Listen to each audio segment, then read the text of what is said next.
São 75 anos que os Springboks não ganham dos All Blacks 4 jogos seguidos. Você sabia disso?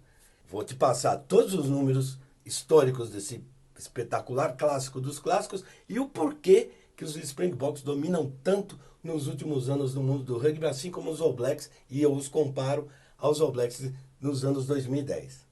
Preparado?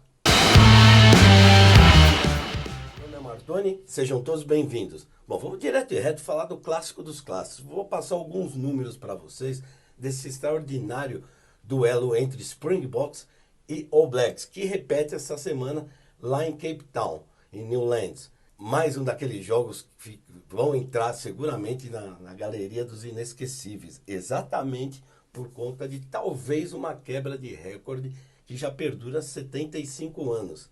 Deixa eu contar para você um pouco da história do confronto de Springboks e All Blacks. Vamos nessa? A primeira vez que se enfrentaram foi em 1921. Os All Blacks venceram em Dunedin e perderam depois lá no Eden Park. Até hoje foram 107 jogos, 62 vitórias dos All Blacks, 41 dos Springboks e apenas 4 empates. Dentro da África do Sul são 53 jogos, 27 vitórias dos Boks e 25 dos All Blacks com um empate.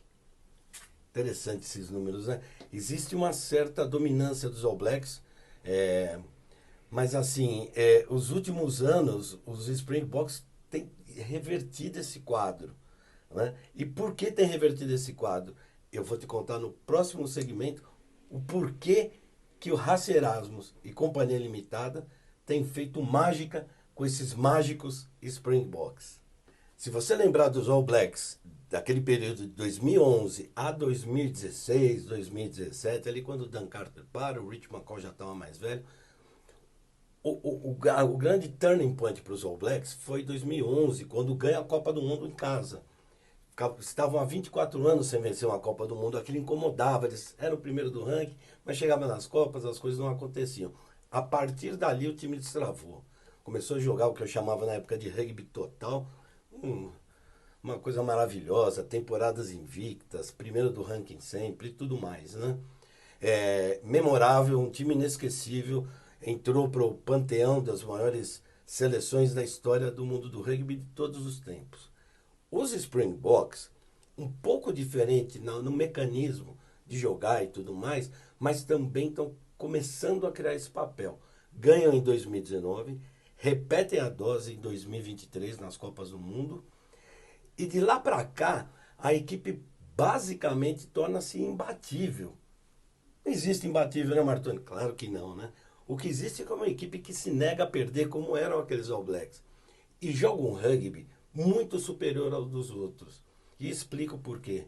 Eu acho que o grande segredo aí é, obviamente, muita gente talentosa, muita inteligência de comissão técnica, com Hasse Erasmus e tudo mais, e todo o grupo de treinadores que envolve os Springboks, no sentido de trazer o que tem de melhor dentro do mundo sul-africano de jogadores de rugby e dar quilometragem.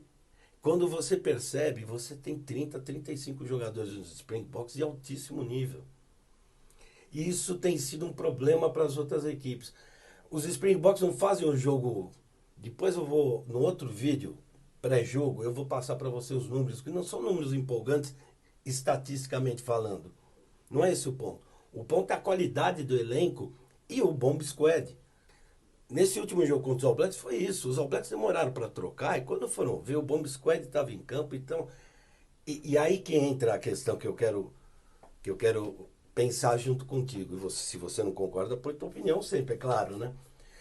O Bomb Squad faz uma diferença dentro da obtenção e manutenção da posse de bola e no volume de jogo que torna-se irresistível para o adversário. Esse é que é o ponto. Por que todas as outras equipes não fazem isso? Porque não tem a qualidade de elenco que tem os Springboks, nem os All Blacks. Reparou? Se você pega esse último jogo, quando precisou do banco de reservas, não entregou aquilo que normalmente se imaginava de um All Black. É natural que seja assim, porque é uma reconstrução. Mas os Springboks estão prontos, esse é um dos segredos. Os outros segredos são táticos, são defensivos. É uma equipe que, embora errou muito no último jogo contra os All Blacks, foi induzida ao erro pela qualidade dos All Blacks. Mas o próprio treinador da equipe, o Hasse Erasmus, não gostou do que viu em termos defensivos, não. E eu concordo com ele. Mas, historicamente, nesses últimos anos, a dominância se faz pela pressão defensiva. Embate físico, pressão defensiva, obtenção e manutenção de posse de bola, huck de muita potência, ganha de metragem com ou sem a bola, jogo aéreo fortíssimo. Esses elementos fazem dos Springboks hoje realmente a melhor equipe de rugby do mundo. E já pode ser comparada, para mim, com aqueles All Blacks de Rich McCall, Dan Carter e companhia limitada. Tem tanta gente boa, né? Por isso que eu defendo essa tese. Quando o jogo equilibra, reparem no último jogo contra os All Blacks, até os 65, 67 minutos, os All Blacks dominavam o jogo. O Bomb Squad fez a diferença, caiu de produção os All Blacks, e os Springboks subiram, até o try do Grant Williams que deu a vitória. Às vezes pode perder, claro, perdeu para a Irlanda. Perdeu na Copa do Mundo ano passado também para a Irlanda. Enfim, não é ninguém é imbatível. Mas assim, é muito difícil você ver os Springboks perderem um jogo por conta desses ingredientes todos. Além de um monte de perfil tático, que isso eu deixo para outra ocasião. Bom, agora eu quero saber a tua opinião. Você concorda que os Springboks de fato dominam o mundo do rugby assim como os All Blacks dominaram na década passada? Se concorda, coloca aí. Se discorda, coloca aí. Estou gostando muito, a gente está conversando bastante aqui no canal sobre diversos temas. E coloca a tua opinião. Compartilha o vídeo, aciona o sininho, assina o canal e tudo mais. E vamos construindo junto mais uma etapa gloriosa desse The Rugby Championship com Springboks e All Blacks. Vamos nessa?